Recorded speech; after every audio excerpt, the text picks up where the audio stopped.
Buenas noches, amigos.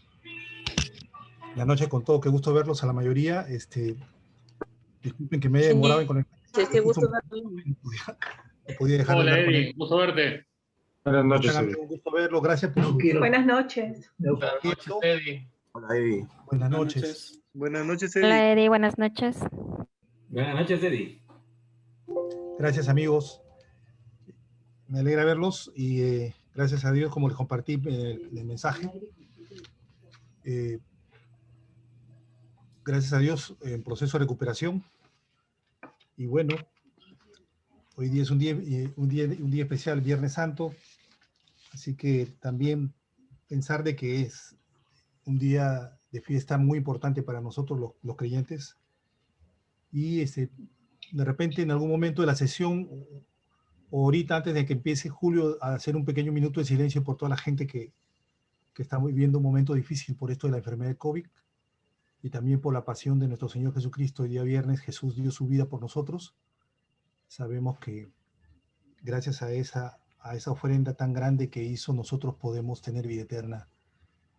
Y solamente eso, y agradecerle a Julio, Leoncio, Julio, amigo mío, gracias por acompañarnos, por compartir tu conocimiento, tu experiencia. Es un honor escucharte y que nos sigas ilustrando en este campo tan importante de los proyectos de inversión pública, inversión multilateral. Así que, ¿les parece si hacemos un minutito de silencio y luego empiezas, amigo Julio, por favor? Sí, adelante, conduce, por favor.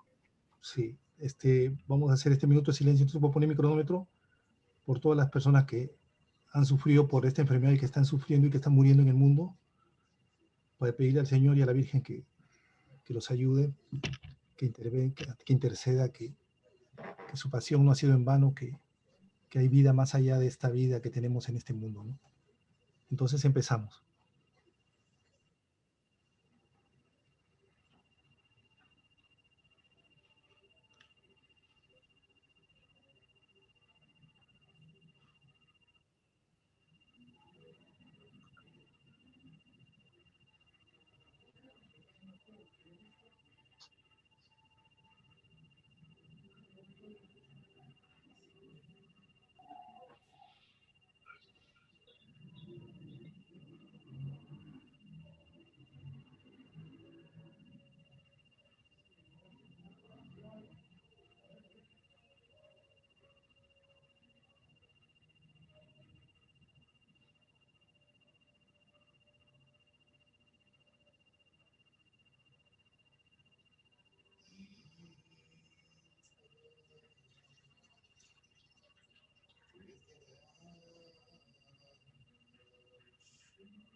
Listo, amigos.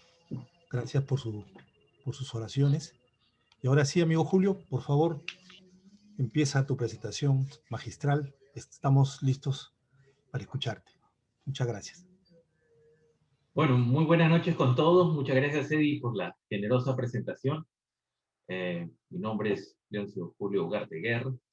He sido recientemente invitado a esta charla a la que doy las gracias y sobre todo doy las gracias a todos nuestros participantes por darme esta parte de su tiempo. Estoy seguro que aprovecharemos el conocimiento que quiero compartir y estoy ya no a responder sus preguntas al final de la sesión.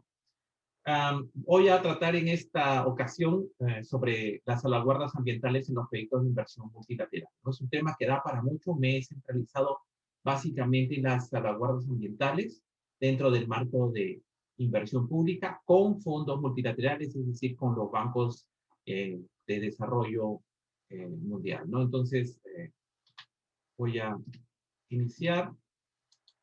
Ups, un ratito. Bueno, mi presentación, yo soy, ya recientemente voy a graduarme como PM 4R Master en Gestión Total, así que creo que es una experiencia que todos hemos pasado y a que recomiendo mucho. También soy parte del PMI del capítulo de Lima y tengo el curso del Banco Interamericano sobre PMR Professional, ¿no? Al cual recomiendo a todos. Está en la plataforma EDX, es una excelente forma de entrar al mundo de los proyectos. Soy candidato a doctor en la Universidad James Cook de Australia, ingeniero forestal y magíster ya en gestión de bosques de la misma casa de estudios. También soy profesor de la escuela de posgrado. Tengo un diplomado en administración en Centro Católica y a la vez opté por el diplomado en administración de empresas en EAD en un grado simultáneo. Si hay que definirme, me definiría como un profesional en proyectos de desarrollo. Es lo que he hecho desde que era muy joven y empecé a trabajar en el campus.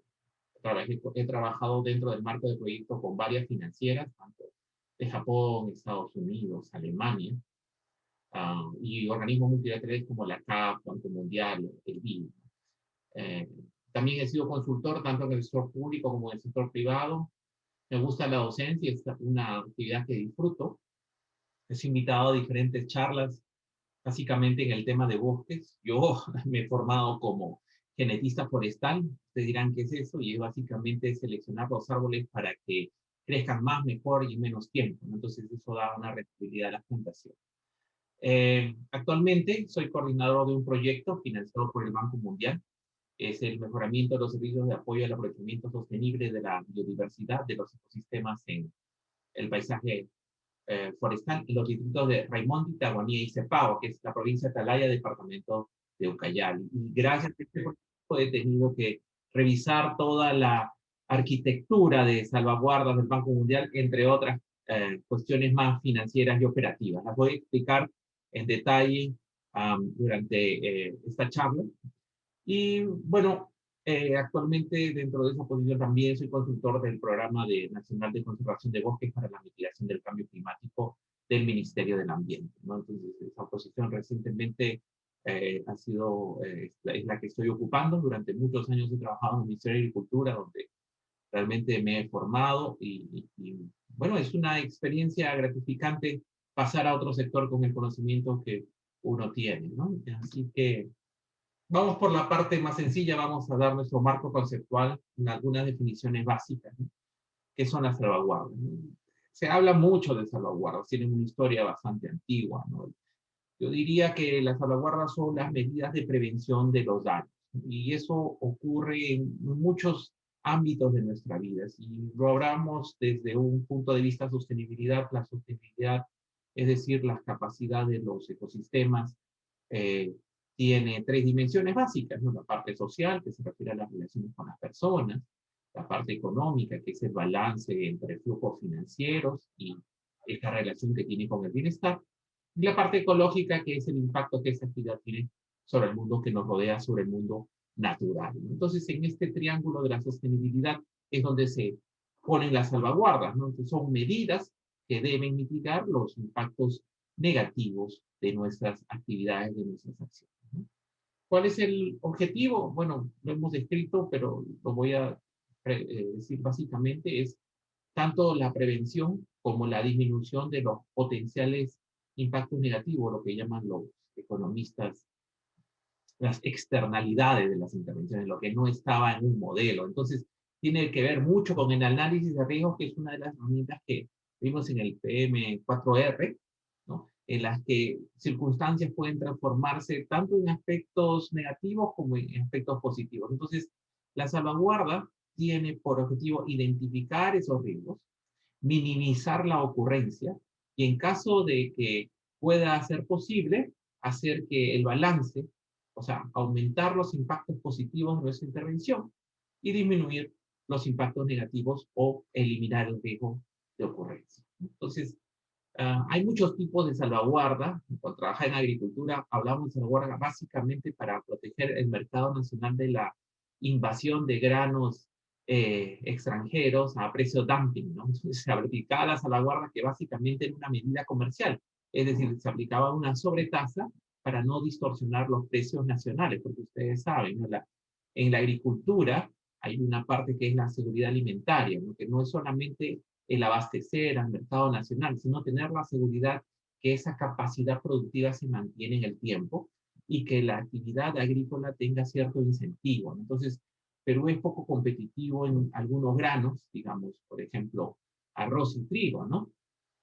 Entonces, lo que se hacía era, para evitar esta distorsión de precios cuando hay sobreproducción, se aplicaba una sobretasa, ¿no? Ese era el tipo de salvaguarda comercial que yo conocí en forma primigenia. Pero obviamente hay otros tipos de salvaguardas, ¿no? Hay salvaguardas tanto, por ejemplo, de género, en la que en un proyecto tenemos que fomentar la igualdad de participación de ambos géneros. Hay salvaguardas sobre el conocimiento nativo, en las cuales tenemos que estar seguros que ese conocimiento es reconocido, recompensado y que los beneficios del uso tienen que ser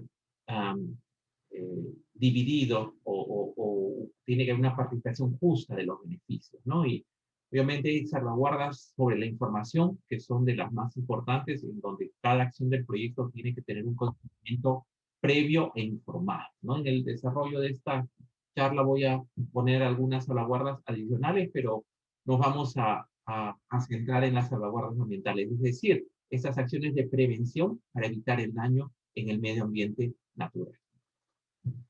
Y básicamente hay muchas definiciones de las salvaguardas ambientales, vamos a ir por la más general, y son todas estas medidas preventivas que se toman dentro de los proyectos o intervenciones más grandes para prevenir daños ambientales y mantener la sostenibilidad ecológica. ¿A qué nos referimos con la sostenibilidad? Es este concepto que nos dice que solamente estamos un tiempo limitado en este planeta y debemos conservar la capacidad de bienes y servicios que tienen los ecosistemas para esta y las generaciones futuras. Eso no significa no tocar los ecosistemas, todo lo contrario, significa aumentar su capacidad productiva, mantener su capacidad productiva y tener más beneficios para las poblaciones humanas, pero sin afectar la capacidad intrínseca de los sistemas para producir, por ejemplo, agua limpia, aire puro, control de erosión, biodiversidad, ¿no? Este es un buen ejemplo. La Amazonía es generosa en la parte hídrica, ¿no? Hay una gran relación entre los bosques y la cantidad de agua que circula en el planeta. Entonces, podemos utilizar los bosques para satisfacer ciertas necesidades de madera, pero tenemos que tener algunas medidas de mitigación para que esa extracción de madera esté en los límites permisibles, es decir, que se extraiga solamente la cantidad necesaria para evitar mayores daños y mantener los flujos hidrológicos, ¿no? Entonces, miren siempre a la naturaleza como un capital, ¿no? Sobre el cual el crecimiento es de interés. Entonces, no debemos ir a retirar el principal de la cuenta, sino solamente los intereses que es el crecimiento. A través de la tecnología, de la ordenación y el manejo forestal, se puede aumentar la capacidad productiva del sistema. Un ejemplo son las plantaciones, ¿no? Las plantaciones forestales, a pesar que solo ocupan el 3% del área terrestre, satisfacen el 95% de las necesidades de productos forestales, básicamente papel y madera. Entonces, el papel sobre el cual escribimos no viene de un bosque natural. La totalidad del papel viene de plantaciones forestales y hay una parte creciente que está viniendo de reciclaje, ¿no?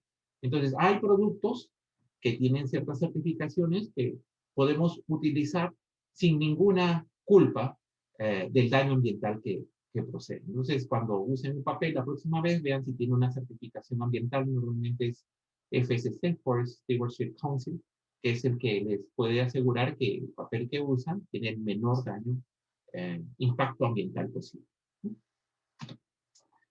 Bueno, hablamos de proyectos, nuestra comunidad es de proyectos, así que vamos a ver la parte de proyectos ambientales, son los que se refieren al medio ambiente, los que tratan de conservar el medio ambiente, aumentar la capacidad productiva, conservar los ecosistemas, ¿no? Entonces, estas intervenciones, como todos los proyectos, tienen un alcance que está dirigido básicamente a la dimensión ambiental, pero como estamos dentro de un marco de la sostenibilidad, no debemos evitar pensar en la dimensión social y en la dimensión económica financiera, ¿no? Y acá quiero hacer un paréntesis, ¿no? Para puntualizar, ¿no? Cuando hablamos de economía, hablamos básicamente de bienestar, ¿no? Y cuando hablamos de la parte financiera, solamente hablamos de los flujos de dinero. Entonces, a veces se confunde una con la otra. No quiero que esta sea la ocasión, así que Cuando hablamos de economía, hablamos básicamente de bienestar, que son las condiciones que debe tener el ser humano para desarrollar todo su potencial, ¿no? Una de ellas, obviamente, es un ingreso financiero adecuado que permita cubrir todas sus necesidades, ¿no? Em, pero estas intervenciones, estos proyectos ambientales, tienen que ser evaluados conscientemente. ¿Por qué? Porque puede haber algunos impactos que en el diseño no hayamos podido modelar, ¿no? Un caso típico son los proyectos de producción agrícola, ¿no? Entonces, sabemos que tenemos que producir alimentos, sabemos que la producción de alimentos produce trabajo, produce bienestar, produce exportaciones, produce flujos financieros, ¿no? Pero en algunos casos, por ejemplo, ¿no? El uso de agua por proyectos agrícolas desbalancea o produce un desbalance de los flujos hídricos de la cuenca. O sea, ¿qué quiere decir? Que se usa demasiada agua y los agricultores de las partes más altas o las partes más bajas pueden verse afectados. Entonces, identificado este riesgo, se toman las medidas de mitigación. Un ejemplo típico es aumentar la eficiencia del riego. Y creo que Perú es uno de los ejemplos más claros sobre esto. Si ustedes van a la costa norte, donde básicamente eran terrenos seriados, y ahora son terrenos productivos, existe toda una tecnología para mejorar el uso del agua. Entonces, esto tiene una ecuación de eficiencia, es decir, con la misma cantidad de agua, en la misma área, tenemos una producción 10, 15, hasta 20 veces mayor, ¿no? Entonces, estas intervenciones ecoeficientes son las que ayudan, ¿no? Pero eh, solamente son posibles cuando tenemos en mente que va a haber ciertos impactos ambientales. Entonces, por ejemplo, el agua en Perú, en la costa, básicamente es un bien escaso. Entonces, en los momentos de ampliar la frontera agrícola, que tiene muchos impactos positivos, tenemos siempre que ver este balance hídrico. Ya hay instrumentos, moderaciones muy potentes que nos ayudan en esta tarea, ¿no? Entonces, ahí lo pongo ya con nombre y apellido, son las externalidades las del proyecto, las que nos deben ocupar, ¿no? Entonces, las externalidades básicamente que afectan en el ambiente son las que tratan los proyectos ambientales y las salvaguardas ambientales, ¿no? Entonces, otro ejemplo es el cultivo de cacao. Saben, el cultivo de cacao en Perú tiene una alta calidad, es el centro de diversidad biológica del cacao, porque el cacao es oriundo de América del Sur, posiblemente en la zona entre Ecuador y Perú es donde se encuentra la mayor diversidad, y ahí ha ido a todos los otros rincones del planeta, eh, y es como un commodity actualmente, ¿no? Entonces, básicamente 500.000 personas viven o dependen fuertemente de la cadena de cacao, pero en la promoción del cultivo ha tenido cierto impacto ambiental. Por ejemplo, ¿no? Hay una tendencia de remover bosques para plantar cacao. Entonces, ¿cuáles son las previsiones?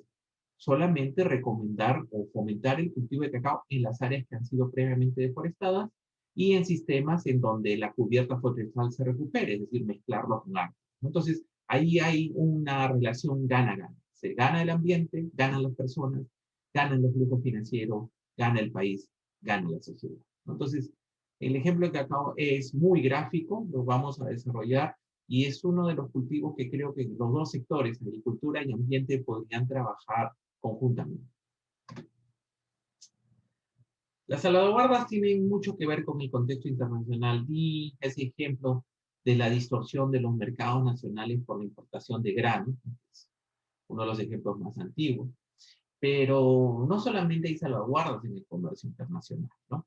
En los años 60 hubo un libro que marcó un antes y un después, se llamaba La Primavera Silenciosa, de Rachel Carson.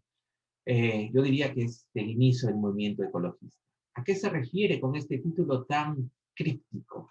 Se refiere a que por usar el DDT, que es un controlador de plagas, básicamente un pesticida, las aves ponían huevos muy frágiles porque afecta el ciclo del calcio. Entonces, al poner las aves huevos con una cubierta de calcio muy, muy, muy finita, los polluelos no podían sobrevivir o maduraban muy temprano y no sobrevivían. Entonces, año a año había menos polluelos. Ustedes saben que las aves son grandes controladores biológicos, es decir, se comen a las plagas, ¿no? Sin daños colaterales, ¿no? Y lo que decía Rachel Carson es que de seguir este uso indiscriminado de pesticidas, podríamos tener una primavera silenciosa, es decir, una primavera sin aves, con las drásticas consecuencias que eso tendría en el aumento de plagas, el control biológico, básicamente la contaminación del ambiente. Entonces, ella recomendaba que debería haber ciertas medidas que permitan aumentar la producción de alimentos, pero a la vez conservar la naturaleza. Entonces, de una manera amplia, creo que es la primera recomendación con este ánimo, ¿no? De salvaguardar el medio ambiente sin descuidar la producción agrícola y otras intervenciones. Como parte de este movimiento, se crean las primeras salvaguardas ambientales, ¿no? Entonces, básicamente fue unas primeras salvaguardas en el tener límites permisibles, es decir, que los cultivos solamente podrían tener cierta cantidad de pesticidas permitidos, ¿no?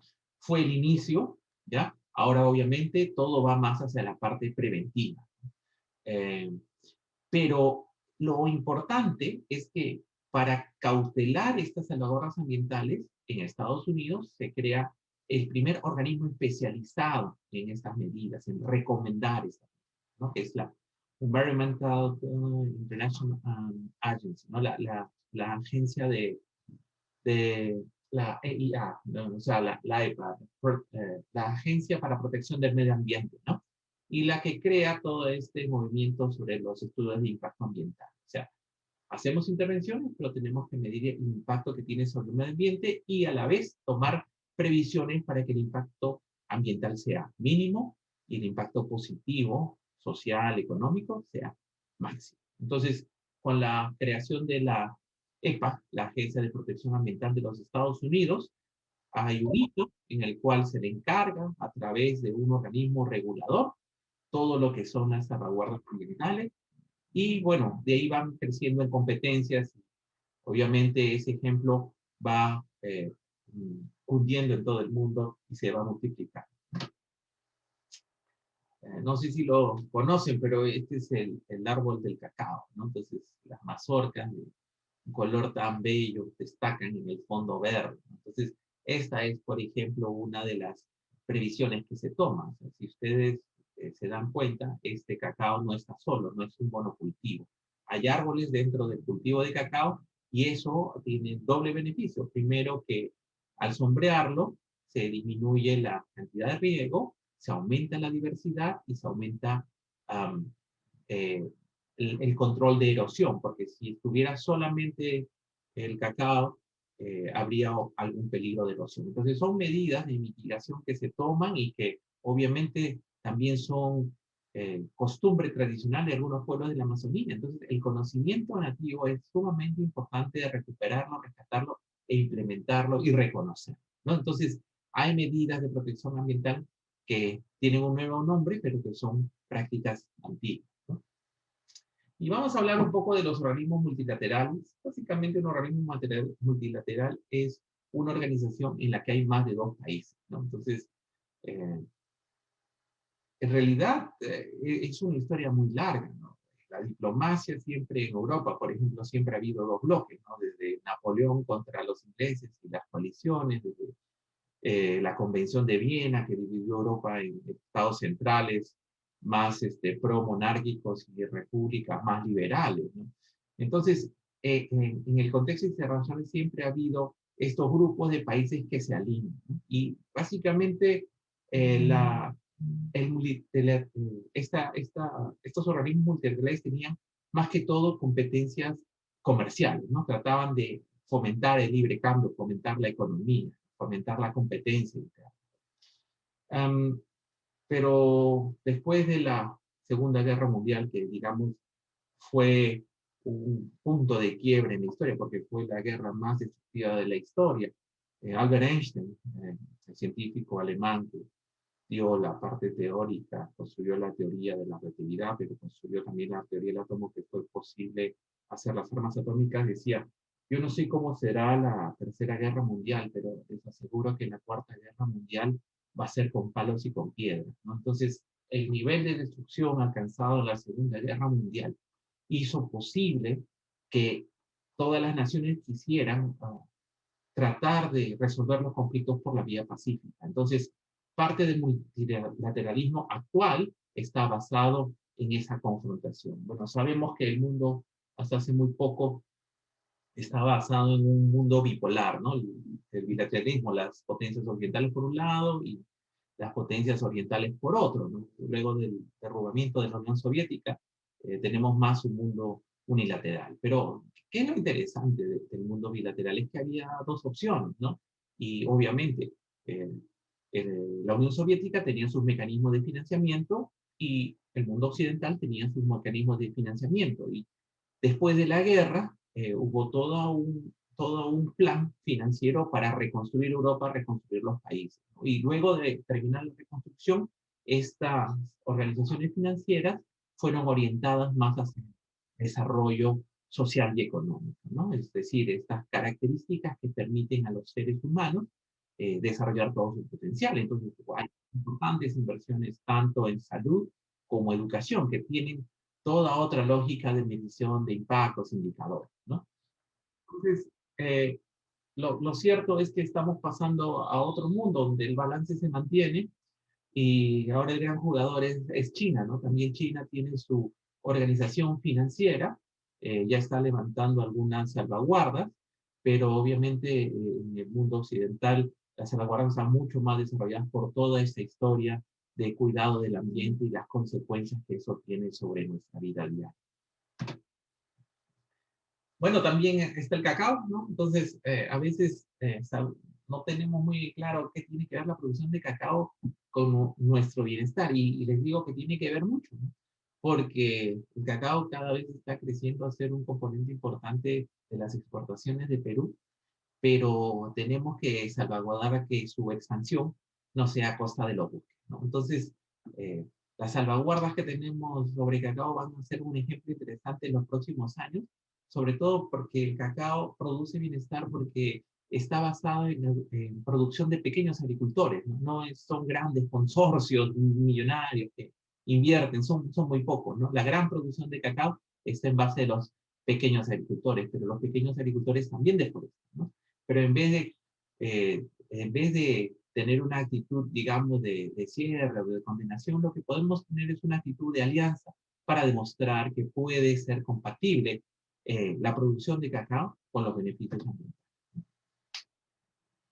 Y obviamente las salvaguardas tienen una estructura aún más grande, ¿no? Entonces, las salvaguardas descansan mucho en lo que son las convenciones internacionales, las convenciones de derechos humanos, la convención sobre igualdad de género, pero las salvaguardas ambientales se basan en tres instrumentos principales, ¿no? Que son las convenciones ambientales clásicas, que son tres, de las cuales el Perú es activo participante, ¿no? La Convención Marco de las Naciones Unidas contra el Cambio Climático, la Convención contra la Desertificación y la Deforestación, y la Convención de Diversidad Biológica.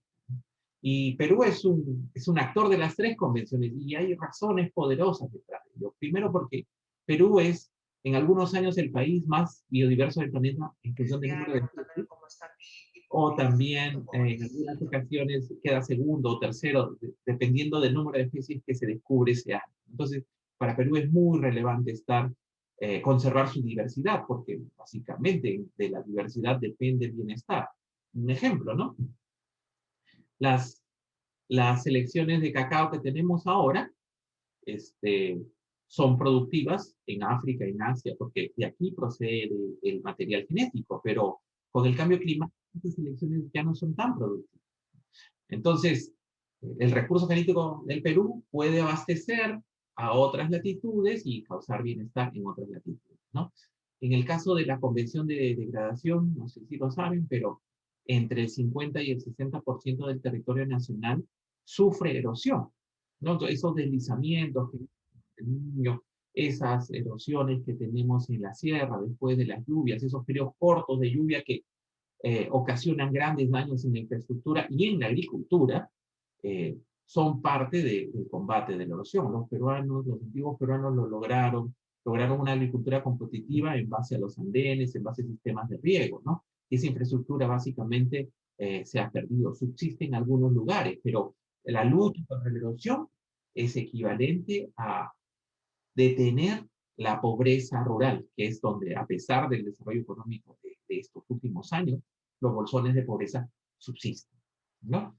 Y bueno, también, solamente lo ratifico, el Perú es uno de los países más susceptibles al cambio climático por una razón fundamental.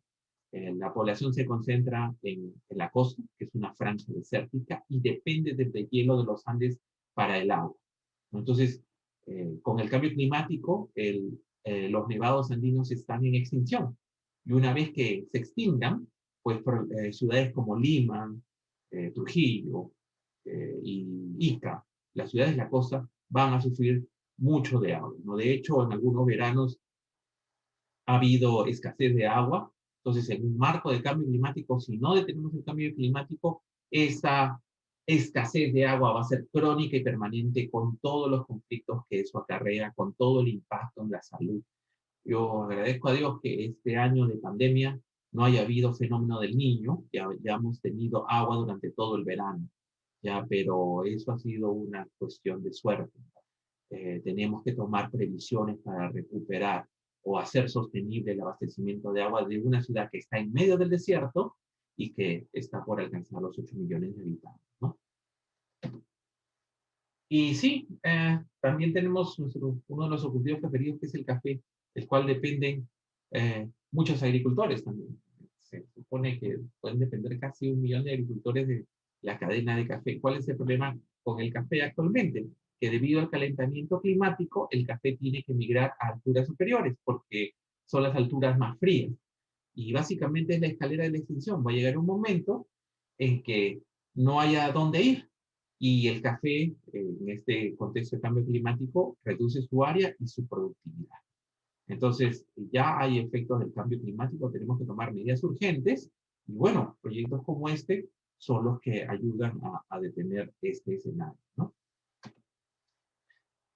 Vamos a hablar sobre las salvaguardas ambientales en la banca multilateral. Obviamente, para financiar todos estos proyectos, tenemos recursos de la banca multilateral, básicamente el Banco Mundial, que es una unión de países que aporta cada uno una cuota y luego los presta con un interés que genera un beneficio, ¿no? Y así el fondo va creciendo, ¿no? Entonces, eh, también hay que reconocer, ¿no? Los bancos de desarrollo, la banca multilateral es una cuestión muy competitiva. Antes, digamos, solamente está el Banco Mundial y el BIRD, ¿no? Que es la sucursal del Banco Mundial para América Latina, pero actualmente tenemos otros bancos, como por ejemplo el BID o la CAF, e inclusive ya hay bancos chinos que quieren entrar a América Latina en la parte de desarrollo. Entonces, es todo un negocio muy competitivo y bueno, que debemos tomar en cuenta porque estas inversiones que hacemos también tienen consecuencias ambientales, por muy noble que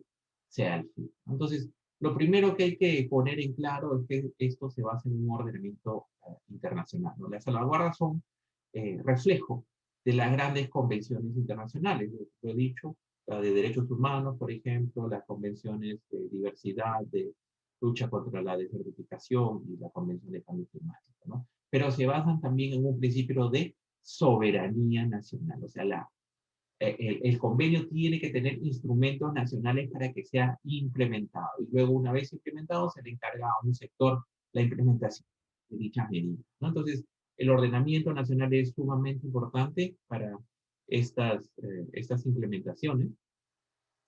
Y de hecho, Perú es fiel cumplidor de estos convenios, ¿no?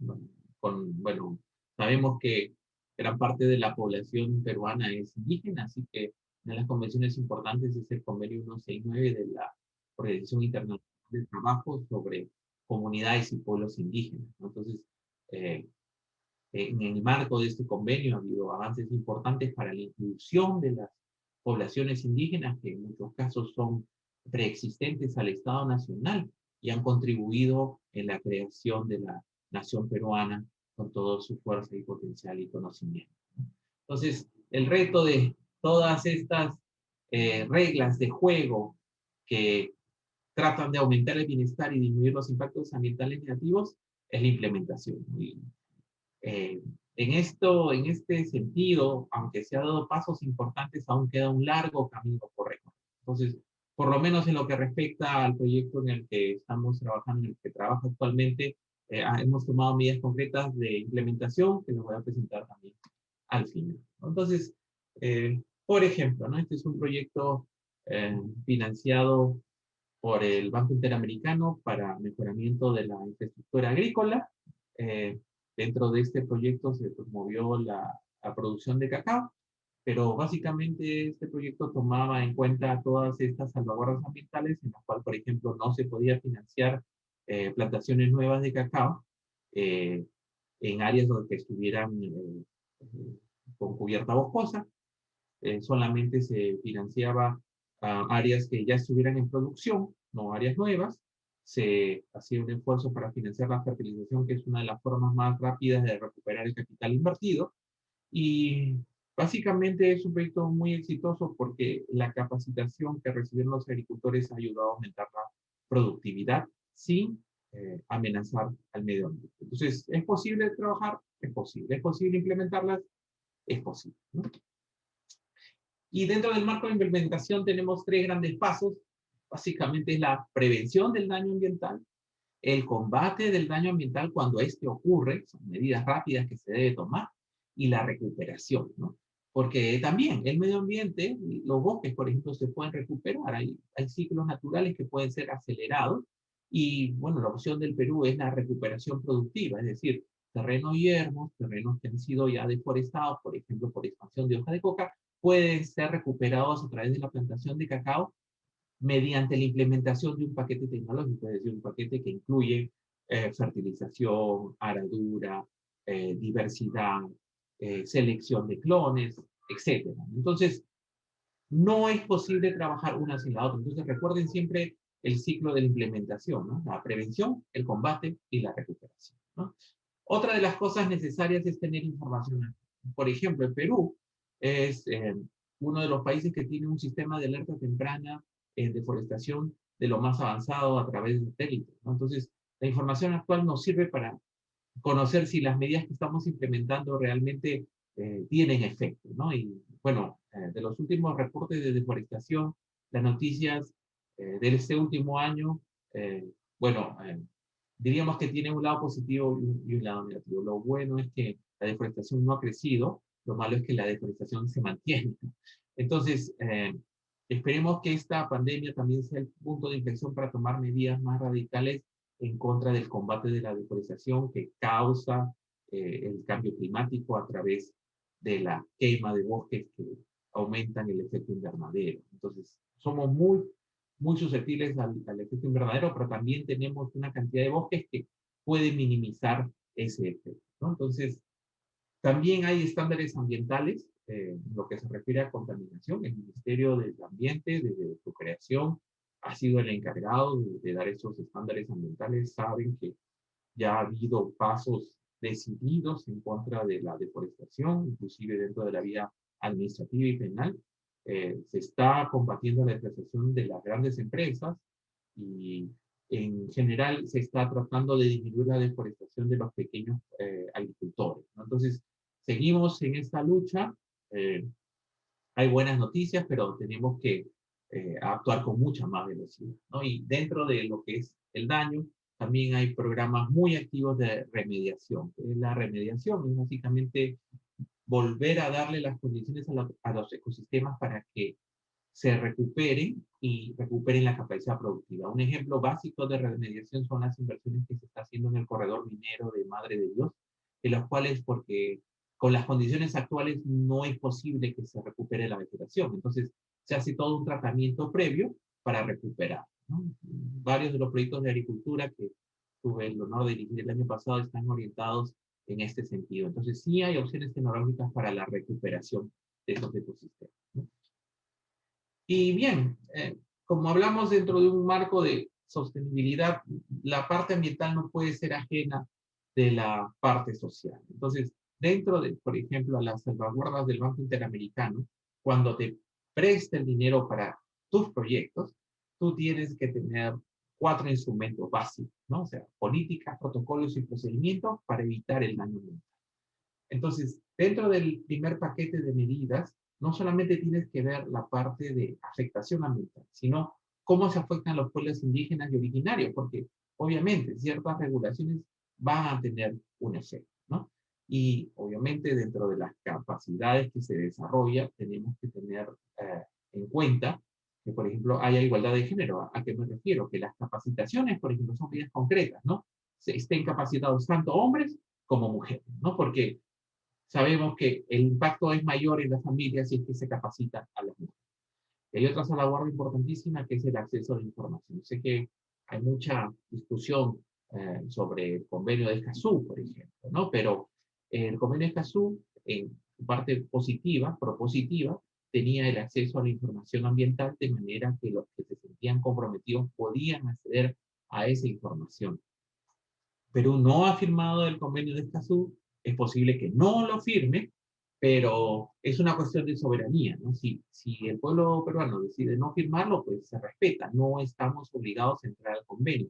Pero yo, como un, digamos, testigo del desarrollo del convenio, les invitaría a todos a leerlo, ¿no? Yo lo que les puedo asegurar es que no afecta a la soberanía, porque ningún convenio internacional puede afectar la soberanía porque necesita una ley que lo implemente, ¿no? Entonces creo que ha habido alguna confusión sobre este particular. Entonces solamente mi invocación, mi invitación a que lean los instrumentos y a que recuerden que para que un convenio internacional entre en vigor necesita legislación nacional que está aprobada por los canales regulares de los estados. Los convenios internacionales no afectan la soberanía. Y los países son libres de aceptarlos o rechazarlos. Las salvaguardas del Banco Mundial son mucho más complejas y digamos que tienen otros requerimientos, ¿no? Está no solamente la evaluación ambiental, que engloba todo, sino una evaluación específica para hábitats naturales, ¿no? Es decir, estos hábitats que tienen poco impacto, que no han sido transformados por la actividad humana. Hay una salvaguarda específica sobre los bosques, por todo este rol que tienen los bosques en el cambio climático. Y no es que en el BIT, por ejemplo, no exista, sino que es una salvaguarda específica. Las cuestiones de bosque y afectación de bosque sobre los proyectos, en el caso del BIT, están en las salvaguardas medioambientales. Hay una salvaguarda específica sobre manejo de plagas y esto es para básicamente proyectos agrícolas, ¿no? Cuando se introduce una nueva variedad, tiene que haber pruebas de que no se va a volver invasiva y que el material que se está trayendo no tiene ninguna plaga. Entonces hay todo un procedimiento de desinfección para evitar este manejo de plagas. Por ejemplo, los monocultivos son básicamente prohibidos, ¿no? Porque si ustedes plantan solamente lechugas, es muy posible que tengan una plaga. Entonces, hay una salvaguarda específica sobre este manejo, una salvaguarda sobre pueblos indígenas, que la vamos a ver también al final. Hay una salvaguarda muy interesante y muy novedosa, que es recursos culturales y físicos, que se refiere que el conocimiento indígena, el conocimiento nativo tiene que ser reconocido. Y si hay algún beneficio sobre ese conocimiento, sobre el uso de ese conocimiento, debería estar registrado para promover acciones de partición equitativa de beneficios. Entonces, voy a hablar un poco sobre lo que es la opción del proyecto dentro de las acciones que tiene, que es la reducción de emisiones por deforestación. Hemos explicado que el cambio climático está ocasionado por la mayor concentración de gases de efecto invernadero, ¿no? Y esta mayor concentración de gases, en el caso de Perú, es básicamente por la quema de bosque. Y es que se quema el bosque para hacer agricultura, por ejemplo, ¿no? Entonces, lo que se quiere es que se reduzca la emisión por degradación del bosque, ¿no? Se haga una zonificación en donde las áreas agrícolas, obviamente ya deforestadas, van a tener un tratamiento menor, ahí se puede hacer inversión en infraestructura, por ejemplo, ¿no? Pero en las áreas de bosque no son propias, no son aptas para la producción agrícola, entonces deberían estar dentro de otro esquema de manejo, ¿no? Pero, claro, estas regulaciones tienen algunas afectaciones sobre la población que ya está asentada. Así que se ha desarrollado toda una red de salvaguardas específicas cuando queremos reducir las emisiones por deforestación, es decir, cuando tratamos de controlar el retroceso del bosque, ¿no? Estas salvaguardas red ¿no? De emisiones de prestación han sido desarrolladas en varias convenciones. Entonces, la Convención Marco de Cambio Climático se reúne cada cierto tiempo en lo que se llama la Conferencia de las Partes, las COP, Conference of the Parties, que es la instancia máxima que toma decisiones e implementa las medidas. Vamos a revisar esto en detalle. En 1979 se da la primera Convención sobre el Clima, y en 1994 la convención entra en vigor, es decir, con esto se invita a todos los países a cumplir las medidas para combatir el cambio climático, ¿no? En la COP11 de Montreal en 2005 se introduce este concepto. ¿Por qué? Porque es mucho más barato recuperar el bosque, conservar el bosque, que plantar uno nuevo, ¿no? Entonces, fue como una opción de conservar el carbono forestal de la manera más eficientemente posible, ¿no? En la COP13 de Bali se adoptó ya el plan de acción, que es lo que vamos a hacer los países para combatir. Y se empezó a negociar los fondos que deberían detener la deforestación y el proceso del bosque. Ya en la COP15 se clarificó cómo va a funcionar, cuáles son los principios rectores y cómo va a haber un enfoque gradual. Quiere decir que primero se va a hacer una base científica, luego un proyecto piloto y luego se va a implementar a la gran escala. El gran punto de decisión fue en 2010. Las unidades red no solamente se implementaron, sino que les daban cierta consistencia. Entonces, en el 2010, Cancún solicita a las partes a hacer frente a los promotores de degradación y de deforestación. En el caso de Perú, es de la agricultura migratoria, ¿no? Entonces, ya en 2011 en Durban ya se vio la financiación de red. Se hizo un fondo sobre el cual los países podían presentar proyectos que tuvieran como objetivo detener la deforestación. En el 2012, en la COP de Qatar, se puso fechas y calendarios para la inversión. Finalmente, en el 2013, en la COP de Varsovia, se designa el marco red y Perú recibió una asignación financiera. Son estos proyectos que se asignaron durante la COP19, los que están en ejecución. ¿Cuáles son las salvaguardas?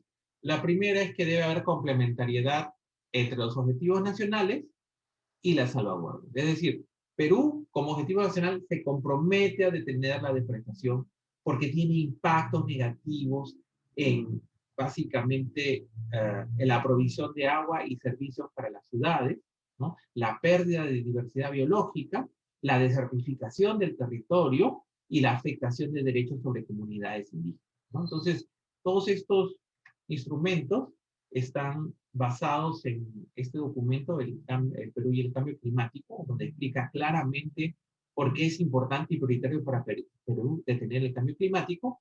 Y bueno, también a este documento yo lo recomiendo mucho, que es el análisis cómo todas las convenciones interactúan, porque hay complementariedad en todas ellas, ¿no? Entonces, Perú se compromete a detener el cambio climático porque es uno de los países que va a ser más afectados por eso, ¿no?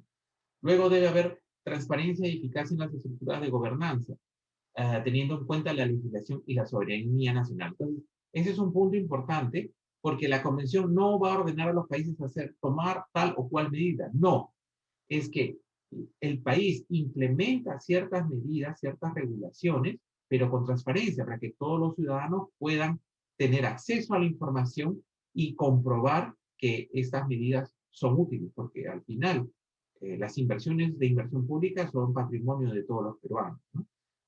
Y, por ejemplo, este es algo que yo recuerdo con mucho cariño. Yo trabajé en un proyecto en Papúa Nueva Guinea, justamente preguntando a los agricultores si conocían el cambio climático, cuáles eran sus consideraciones, ¿no? Entonces, es interesante porque ellos ven el cambio climático desde otra óptica, no lo ven a muy corto plazo. Entonces, de hecho, ya hay problemas, no solamente en Perú, sino en otras latitudes donde se siente que cada año es mucho más seco, ¿no? Pero también hay que tener en cuenta que podemos tomar medidas y donde hay bosque, en lo que nos dicen, en lo que reconocen, hay menos impacto, ¿no? Esta es una isla en East New Britain, en el Pacífico, ¿no? Donde los sistemas de cacao son la base de la economía, ¿no? El cacao, un cultivo que vino de Sudamérica, ¿no? Entonces, Esto es solamente para recordar la forma en que todos los trópicos están interrelacionados y la forma en que el cambio climático no es solo una amenaza para Perú, sino para todos los países, ¿no? Otra de las salvaguardas dentro de RED es el respeto al conocimiento y los derechos indígenas.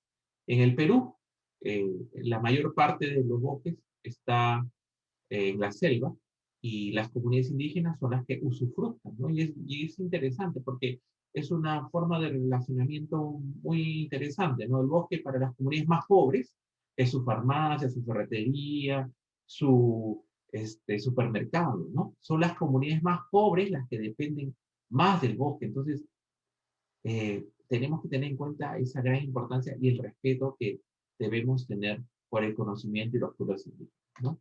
Como parte del proyecto, por ejemplo, tenemos aquí una de las reuniones en nuestra oficina en Atalaya, donde compartimos con los indígenas estas proyecciones, ¿no? Y los informamos cada cierto tiempo de los avances del proyecto, para cumplir, no solamente para cumplir con las salvaguardas, sino por una cuestión de respeto mínimo con los usuarios y con las personas con las que estamos trabajando, ¿no?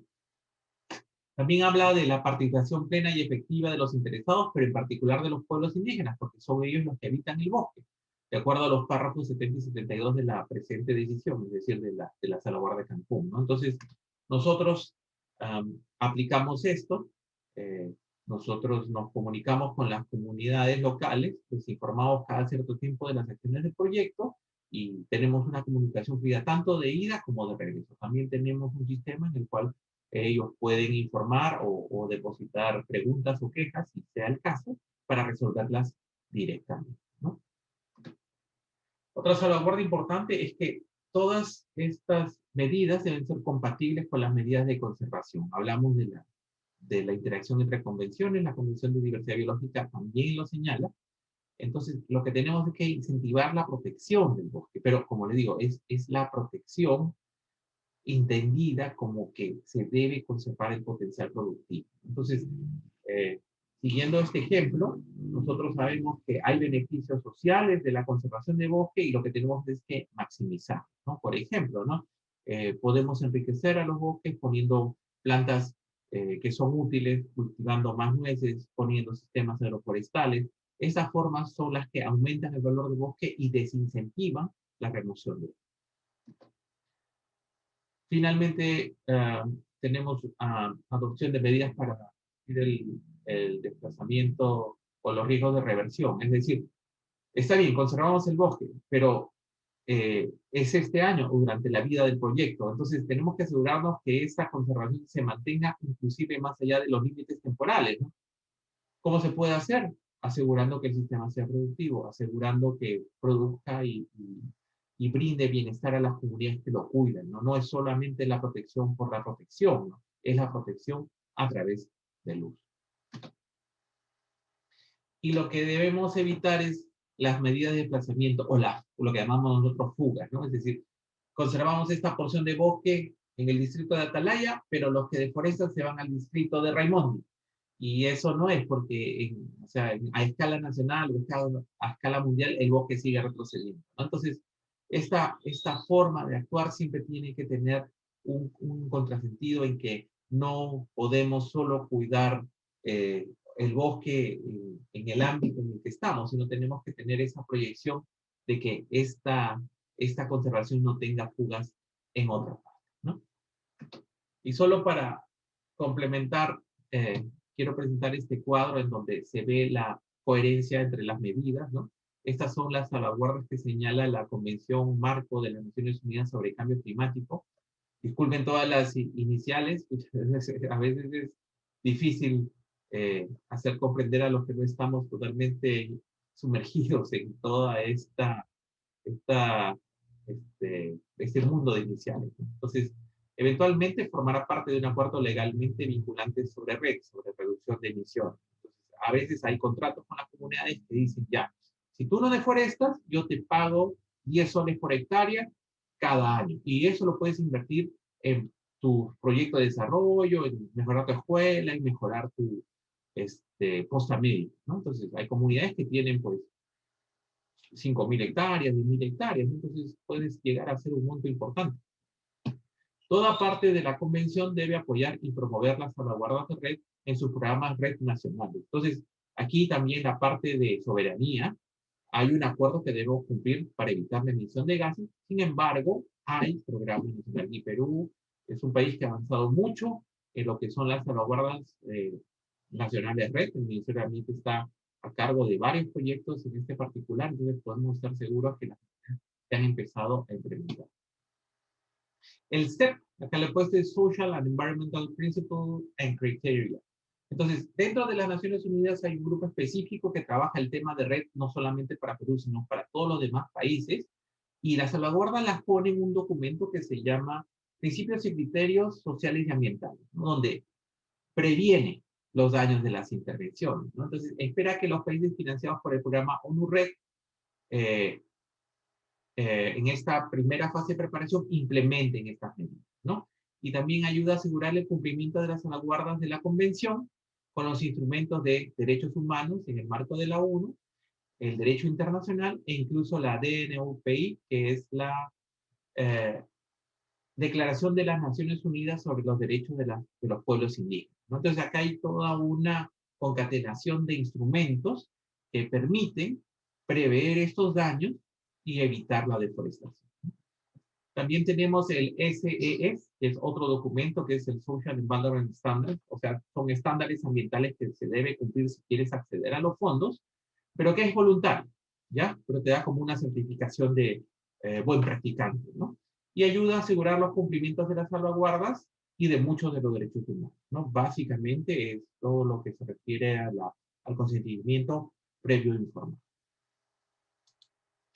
Y también, como ayuda metodológica, presenta indicadores medibles para evaluar si se han cumplido o no los principios y criterios, ¿no? Por ejemplo, esas reuniones que tenemos con las comunidades que van a trabajar con el proyecto son parte de los estándares, ¿no? Tener reuniones con las organizaciones indígenas, tener reuniones frecuentes con hombres y mujeres, introducir contenidos temáticos a nivel local sobre la importancia de la conservación de bosques, etc. Es una lista muy práctica y si ustedes, como es voluntario, yo les invito a que la revisen y que vean si sus proyectos cumplen estos estándares. Es de gran ayuda para proyectos de escala mediana. Finalmente están las OP, las políticas operativas del FCPS, que es el Forest Carbon Partnership Fund, que es básicamente una alianza de países que promueve por el Banco Mundial y que tiene dos instrumentos importantes. La CESA, que es el Strategic Environmental and Social Assessment, que es básicamente un estudio de impacto ambiental, ¿no? Donde previene que las actividades en las que nosotros intervenimos causen mayor deforestación. Y la MF, que bueno, en Perú la llamamos el Manual de Gestión Ambiental y Social, que es un documento en el cual los objetivos y las actividades del proyecto declaran o proponen acciones para evitar la deforestación y el respeto de todos los derechos de los involucrados. Esto es obviamente una condición para recibir financiamiento del FF, que es uno de los fondos climáticos más importantes de Perú. Y adicionalmente utiliza los estándares mínimos que las políticas operacionales del Banco Mundial promueven. Entonces, todos los que hemos tenido un proyecto con Banco Mundial saben lo importante que es el cumplimiento de estos estándares ambientales para recibir financiamiento, ¿no? Entonces, tenemos aquí la coherencia de los instrumentos, tenemos el marco para implementarlo a nivel nacional, pero cada acción suma, ¿no? No solamente tiene que estar en el proyecto, en las actividades financiadas por el Banco Mundial, lo podemos hacer en el día a día, porque el reto es tener esta equidad generacional, ¿no?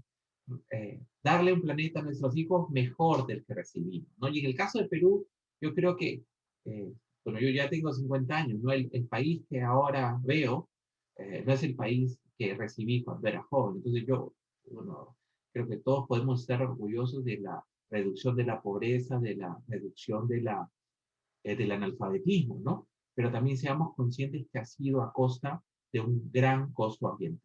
Entonces, estamos a tiempo para reparar los ciclos, estamos a tiempo para entregarle un mejor planeta a nuestros hijos? Sí. Entonces, acompáñenme en este reto, ayúdenme en este reto. Yo sé que cada uno cumplirá con su deber, ¿no? ¿Y para quién lo hacemos? Bueno, yo soy un orgulloso padre, tengo 2 hijas. Me encanta conversar con ellas, hablamos siempre de estos temas, porque ellos heredarán la Tierra, serán los herederos del planeta. Y luchamos por un planeta mejor, un planeta ambientalmente más justo, más equitativo, más humano y más feliz. Gracias por estar presente. Eso sería todo de mi parte. No sé si hay alguna pregunta. Adelante. Gracias. Excelente, Julio. Bien, Ahora pues. Cristian va a leer algunas preguntas que hay en el chat y también damos la oportunidad a nuestros amigos que puedan formular sus preguntas en forma oral. Cristian, no sé si puedes repasar algunas preguntas que se hicieron por el chat. Sí, claro que sí, Eddie, ¿cómo estás?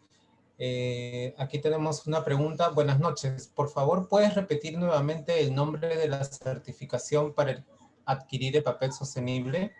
FSC, Forest Stewardship Council. Búscalo en internet. Hay formas. Por ejemplo, hay una certificación interesante en la que te asegura que parte del papel es reciclado. Y no hay mejor forma de conservar la energía y el planeta que a través del papel reciclado. Claro, no se puede usar para todos los usos, ¿no? Pero ya reemplazando una parte del papel que usan por papel reciclado, créeme que están haciendo mucho. Excelente, Julio. Otra pregunta por acá dice, estimado Leoncio, ¿nombraste recuperación de explantaciones de coca para usarlos como sitios de plantaciones como el cacao? Mi pregunta es, ¿hay algún procedimiento y o salvaguarda que se debe considerar en esas tierras? La pregunta se enfoca principalmente porque la fumigación que se utiliza en las plantaciones de coca es sumamente fuerte y en algunos casos ha vuelto estéril al terreno. Excelente pregunta. Justamente uno de los pedidos de investigación que trabajé con Minagri trata sobre eso. Entonces, sí, es cierto. En el caso que haya habido fumigación, hay una compactación del suelo. Pero para revertir ese efecto, se puede usar varias alternativas. Una es la mecanización, es decir, le pasas el tractor. Otra es la holladura, es decir, haces hoyos grandes para poner tus plantas de cacao. Pero básicamente, dependiendo del grado de daño que tenga ese suelo, se utilizan una u otra opción, ¿no? Entonces, cada opción es especial.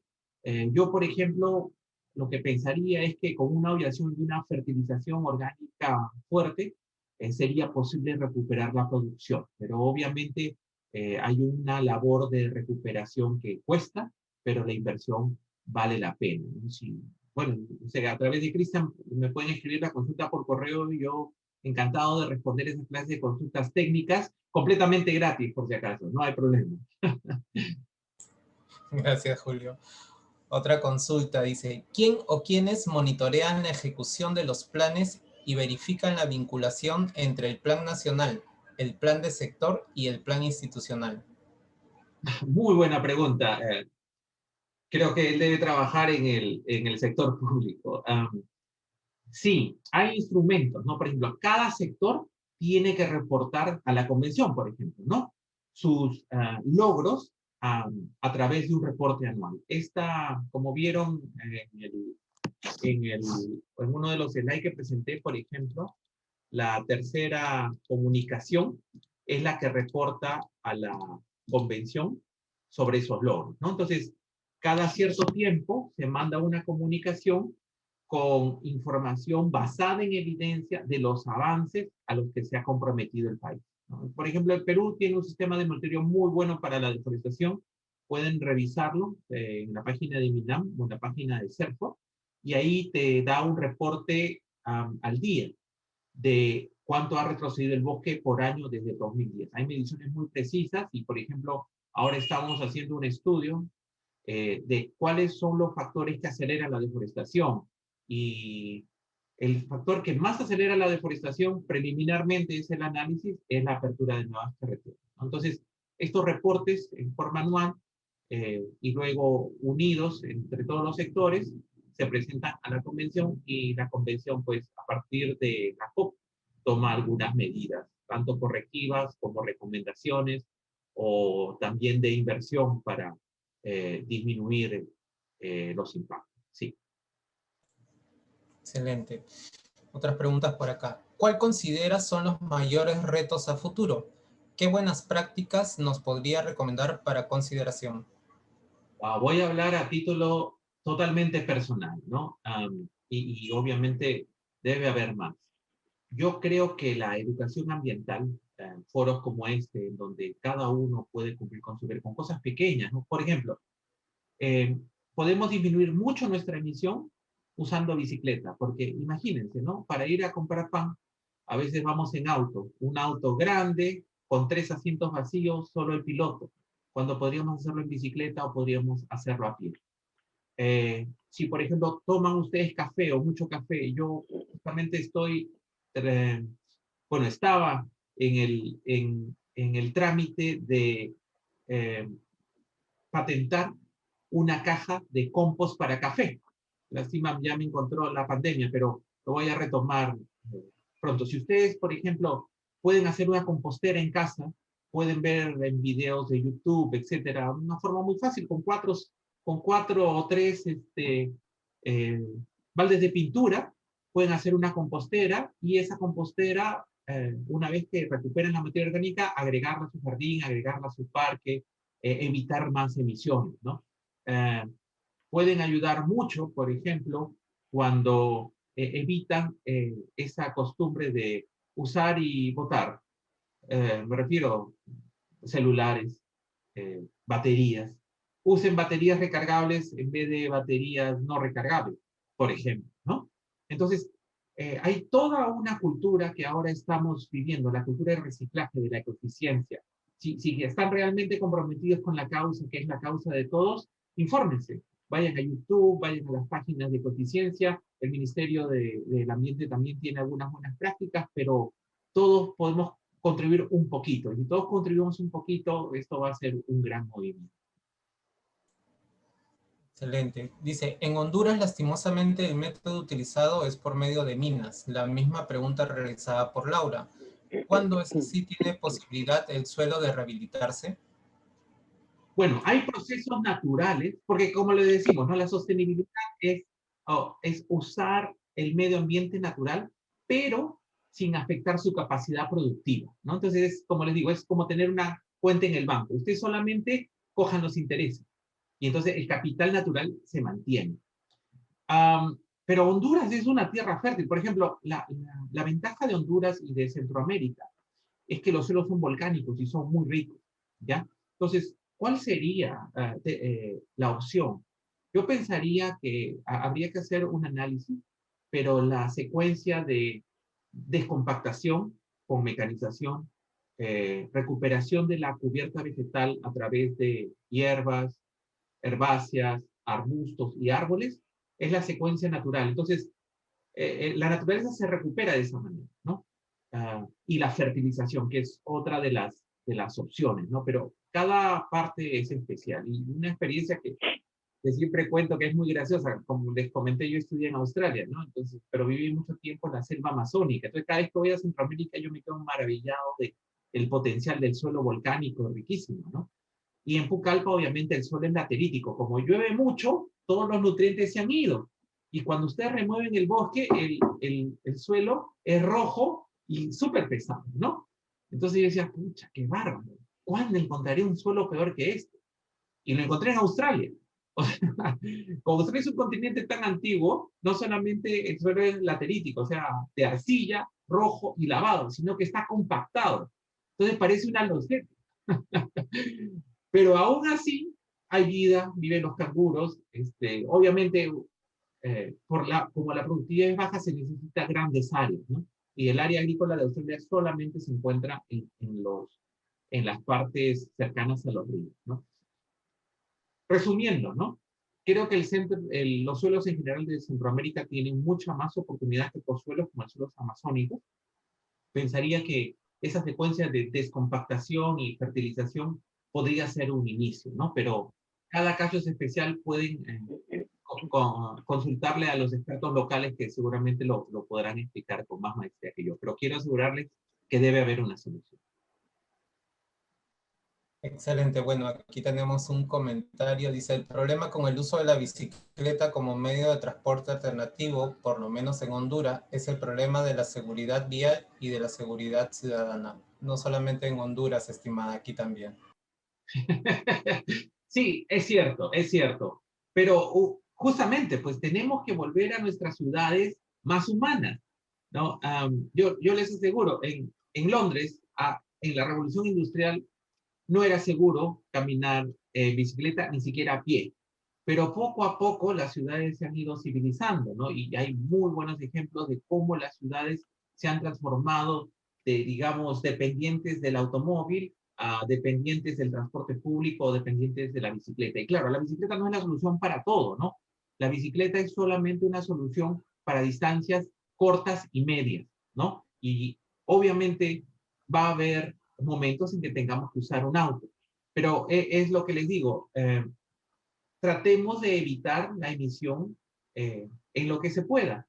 Si son distancias cortas, vayamos a pie. Si es muy inseguro usar bicicleta, no la usemos, pues la vida humana es el bien más preciado, ¿no? Pero podemos utilizar, por ejemplo, transporte público si fuera el caso, ¿no?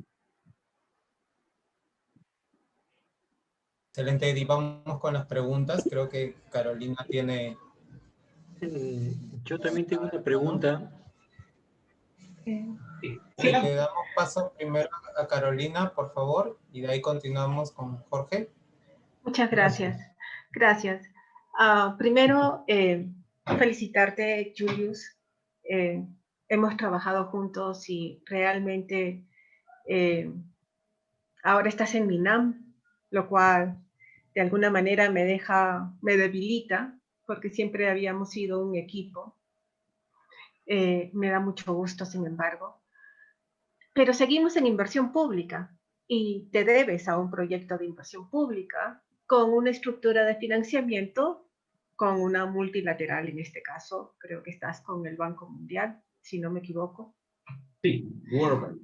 Pero seguimos con inversión pública. Entonces ahí es donde viene este comentario, quizás a ver cómo lo podemos, a ver cómo se puede enmarcar en la respuesta. Mira, nosotros ya con los proyectos en áreas de la Amazonía tenemos una esquina de un reto operativo bastante fuerte. No solamente es la operatividad del concepto propio de la generación de la idea de proyecto, sino de la implementación del mismo. Y eso lo sabemos. Hemos tenido la experiencia de estar en un programa de inversión pública en el cual uno de los indicadores era 16.250.718 hectáreas para catastrar, y me lo sé de memoria por un tema muy personal, y estamos terminando el proyecto después de más de 6 años de ejecución con 0 hectáreas catastradas. Y esto para todos, porque es la realidad. No se pueden cumplir los indicadores por una serie de variables. Una muy importante es la institucionalidad, súper débil. Y todo lo que viene detrás de la institucionalidad, que son los instrumentos de gestión. Ante eso, y con estas salvaguardas, y desde la experiencia de la inversión pública, viene la pregunta: ¿qué tan posible es llegar a los indicadores de resultados? Solamente digo resultados intermedios, porque ni siquiera te voy a decir resultados de largo plazo, con estas propuestas que vienen justamente de las financieras que apoyan lo que es inversión pública. Apoyan a través de préstamos, dicho sea de paso, no es gratis. Vengo también de una experiencia donde se tenía el EACE, que tú lo has presentado ahí como el CESAR. El EACE es la Evaluación Social, Económica, Ambiental, que es una condición de la CAF para poder generar esta dinámica del manejo del territorio en sus proyectos que tienen en el país. Y vengo de la experiencia que no se llega a realizar y ya se está culminando el proyecto. y se está pidiendo la carta de no objeción para salvar la responsabilidad. Entonces ahora se nos viene un marco que es bastante fuerte a partir de estas convenciones de las Naciones Unidas, que son muy importantes, y que, bueno, pues nos ponen la valla alta ante las dificultades propias que ya tenemos en inversión pública, el cual es un filón muy importante, interesante y necesario que pudieran entrar con estas estrategias que tenemos el privilegio de haber trabajado del PM4R. Esa es la primera pregunta, la operatividad de las salvaguardas en estas condiciones. Y la segunda pregunta es, tú ahorita que estás trabajando en una zona de atalaya como área de influencia, yo me pregunto, ¿van a ser capaces de generar los indicadores? Porque el último reporte del 2020, en septiembre, sobre justamente las salvaguardas ambientales, se registró que no se podían todavía presentar indicadores sobre la gestión de estas, por un tema justamente de las limitaciones propias para el recojo y la uniformidad de criterios de poder generar los propios indicadores. Entonces, ¿cuál es el sistema de seguimiento que ahorita están trabajando ustedes en MINAM? Que no debe ser un sistema aislado de lo que es el sistema nacional, porque el MINAM es el que está llevando justamente es el protagonista de todos estos instrumentos, procedimientos en temas de salvaguardas. Esas eran las preguntas. Sí. Bueno, muchas gracias, Carolina. Como diría Homero, por tus saladas palabras. Hemos trabajado juntos, conocemos las complejidades de la gestión pública, pero también creo que coincidimos en que amamos la emoción que tiene tener un proyecto en el que tienes un plazo, tienes unos recursos, tienes unas capacidades, tienes un equipo, y transformar lo que está escrito en obra, ¿no? Sobre la primera pregunta, es que es un reto la implementación de salvaguardas. Justamente hay un documento que ya estamos terminando, que para nosotros es el CESA, o sea, el ENGAS para el manejo de gestión ambiental social, ¿no? En el que estamos ya desarrollando las salvaguardas dentro del marco más nacional. Entonces, ¿cuáles son las que sí estamos cumpliendo sí o sí? Son básicamente las que se refieren al consentimiento previo informado, ¿no? Entonces, ¿cuál es la evidencia? Básicamente estas reuniones semanales que tenemos con las comunidades organizadas, la proyección de tener reuniones mensuales con las comunidades organizadas a otro nivel nacional, la producción de material donde se explica los alcances del proyecto a las comunidades, la producción de material para las escuelas locales en las que se debe implementar la parte de educación ambiental y cambio climático. Ahora, dentro de lo que son las salvaguardas de género, tenemos estas cuotas de género que se ponen en los cursos de capacitación. Dentro de lo que es conocimiento está el registro del conocimiento indígena que se puede usar a través del registro ya establecido por Indecopi. Bueno, en la parte de bosques tenemos todo un desarrollo de lo que es el monitoreo de la deforestación, ¿ya? En lo que son la parte de derechos sobre la tierra, tenemos también todo un desarrollo en la cual tenemos indicadores de nuevas hectáreas perimetradas, nuevas hectáreas con hitos, áreas asignadas a comunidades, áreas registradas en los registros en el registro público de las comunidades, ¿no? Entonces, estamos desglosando todos los resultados del proyecto en indicadores medibles para que podamos hacer el reporte y de esta manera también reportar al informe nacional, ¿no? Entonces, es un trabajo duro, complejo. Creo que somos los pioneros en el reporte de salvaguardas red y de indicadores de deforestación. Pero espero que otros proyectos continúen, porque estos son los 4 primeros proyectos dentro de lo que es el Forest Investment Program, ¿no? Que es el FIP, que es el brazo financiero de la convención para detener el cambio climático y la deforestación. Y en lo que se refiere a cómo hacer, cómo implementar las actividades ya en campo, bueno, hay riesgos fuertes de retraso por la pandemia, ¿no? Estamos ya haciendo un plan definitivo porque ya creo que todos sabemos que tenemos que acostumbrarnos a la nueva normalidad, ¿no? Entonces las comunidades indígenas, por su aislamiento, son bastante más susceptibles al COVID que nosotros, inclusive a una gripe, a una infección viral que podría ser no tan grave para el resto, pero sí para nosotros. Entonces, creo que tenemos que reacomodar toda la implementación a la nueva normalidad. Justamente estamos en nuestro taller de POA para el año próximo, en el que estamos tomando estas salvedades. Entonces, nuestra visión, ¿no? Es, de alguna manera, modificar el alcance en función de lo que pueda ser posible dentro de este marco de pandemia. Pero lo que se refiere a aseguramiento de derechos, por ejemplo, ya hay un gran avance.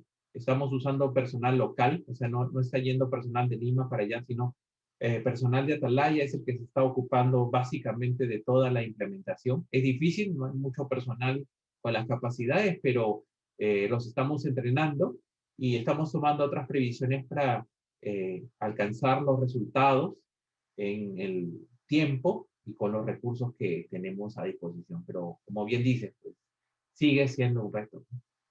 Gracias.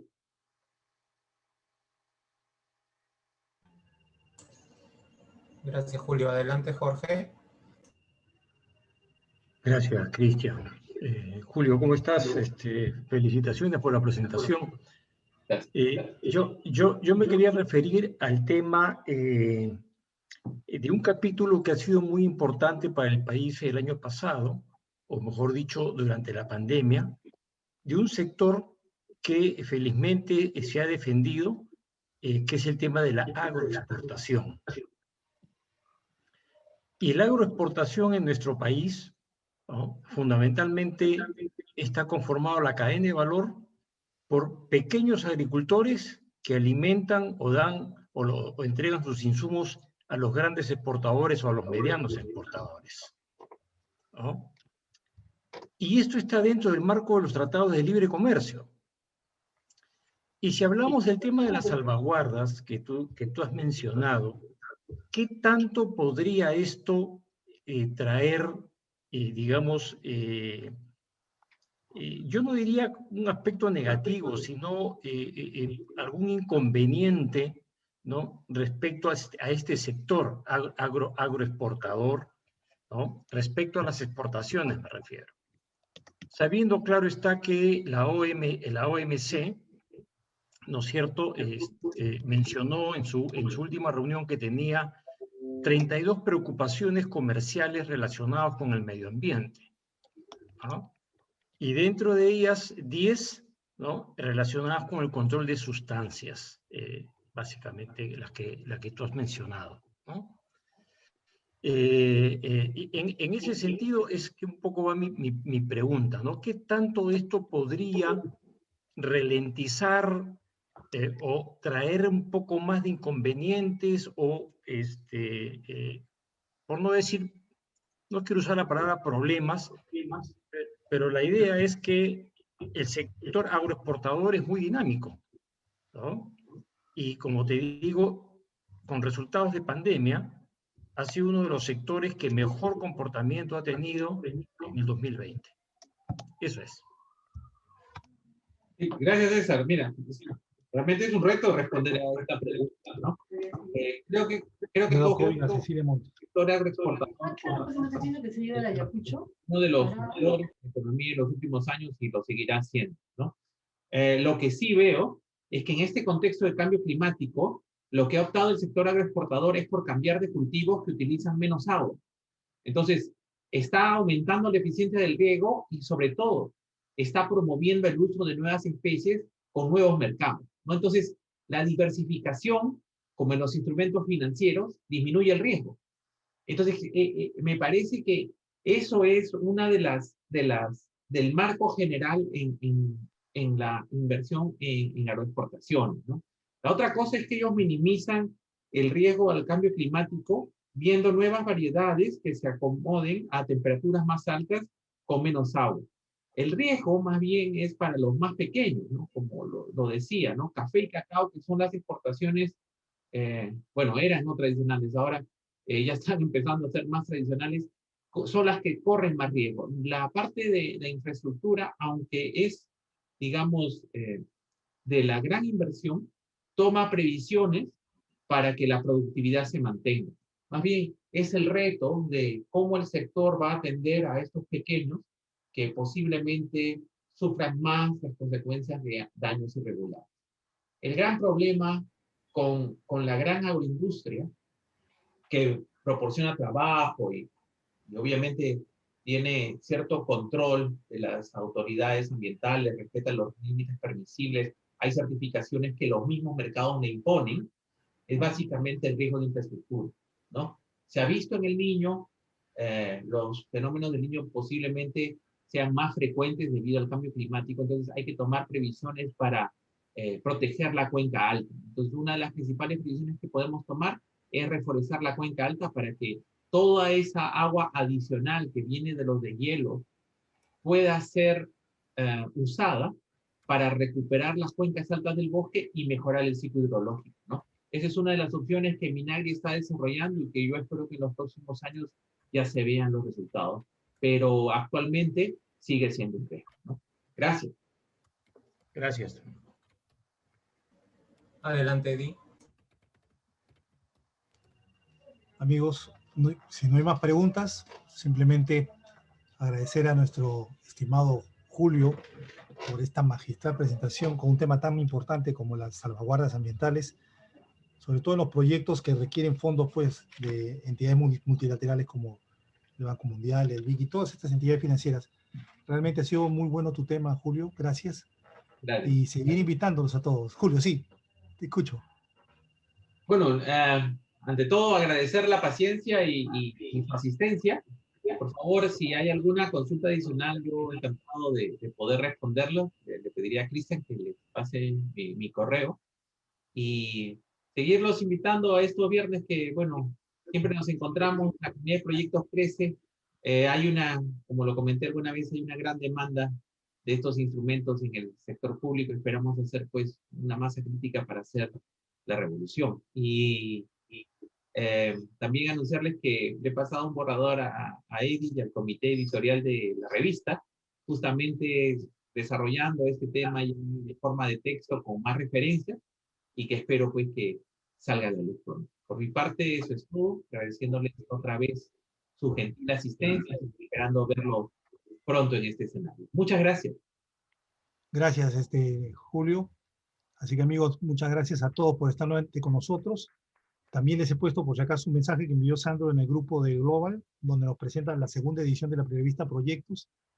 Así que todos están invitados a leerla y también a escribir. Recuerden que ustedes son nuestros protagonistas en acción, así que si se animan, con mucho gusto pueden escribir en la tercera edición que vamos a publicar ya el siguiente mes. Agradezco sobre todo a Rosario, que ha sido la que digamos, es la portada de nuestra revista en esta segunda edición, porque nos concedió una entrevista fabulosa y nos comparte mucho conocimiento.